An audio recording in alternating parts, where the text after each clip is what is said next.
Hi, I'm Ben Axelrod. I'm a robotics engineer for Coralware Inc. And I'm here with Alejandro Segovia, who wrote a paper on CUDA and is going to share some interesting findings about this new library. So Alejandro, why don't you tell us about your background and a little bit about CUDA? Sure. Hi, I'm Alejandro Segovia. I'm a computer engineer from Uruguay. And last summer, I went for a summer to perform a summer internship at the University of Delaware in the U.S.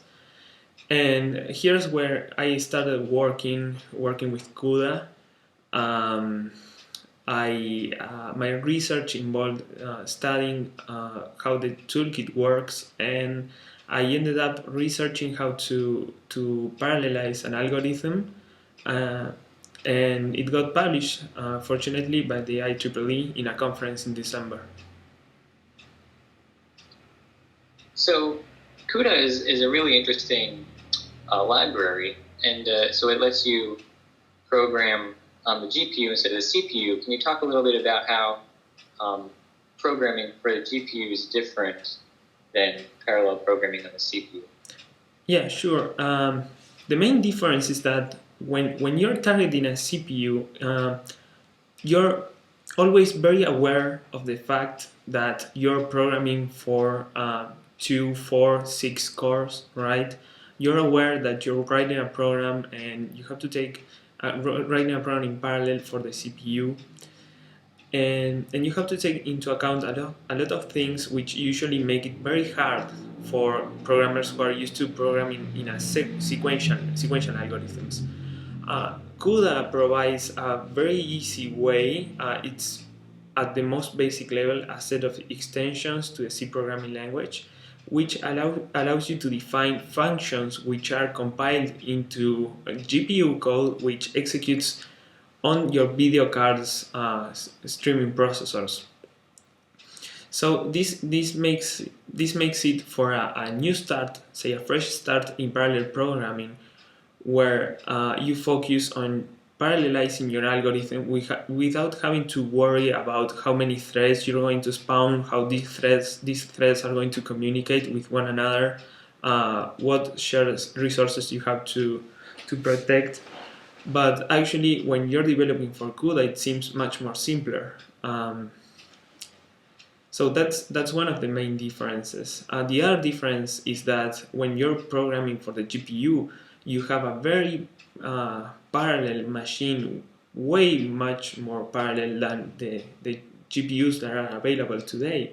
And this is because you have a great number of streaming processors, each one consisting of several processing cores, which amounts to a total of 128 processing cores on a GPU, whereas on a CPU, which might be about 3 times more expensive, you get just 4 or 6. So it's very different, and programming the GPU, having being a more parallel computer, you get very nice speed up. So it amounts to being easier to program and you get faster results.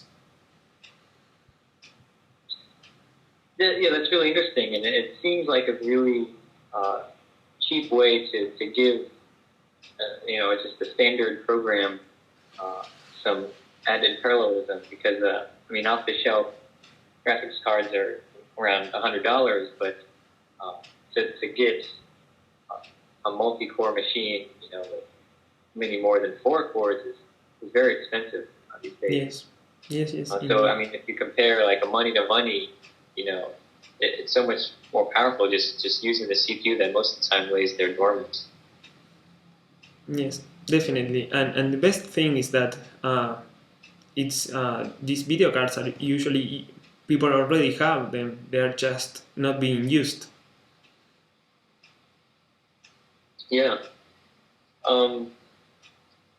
So there is a little bit of you have you said 128 cores, but there's a little bit of overhead because I think your paper talks about a 10 times speed up, where the CPU has to bring data in and out of the GPU. Can you talk a little bit about that type of overhead? Yes, definitely. One would expect to have, if you have 128 processing cores, then to have as much speed up. But usually that's not really the case. Not even when you're programming for the GPU, having 2 cores doesn't guarantee that you're going to get 2 times speed up, right? Because there are several issues you have to take into account. In the case of CUDA in particular, there is a little overhead in setting everything up for running on the GPU. For instance, you have to copy from the main memory to the GPU memory. And once you have your data in the GPU memory, there are a number of optimizations you can perform additionally to have your application run even faster. So I guess it's very hard to reach an ideal speed up where your application is times as fast as the number of processing cores you have. But on the other hand, this is natural, and it's the same happens with any CPU. It depends on the algorithms mostly. Yeah, definitely. Okay, I think that's all the time we have for today. Thank you very much for your time. Okay, thank you. Bye. Bye bye.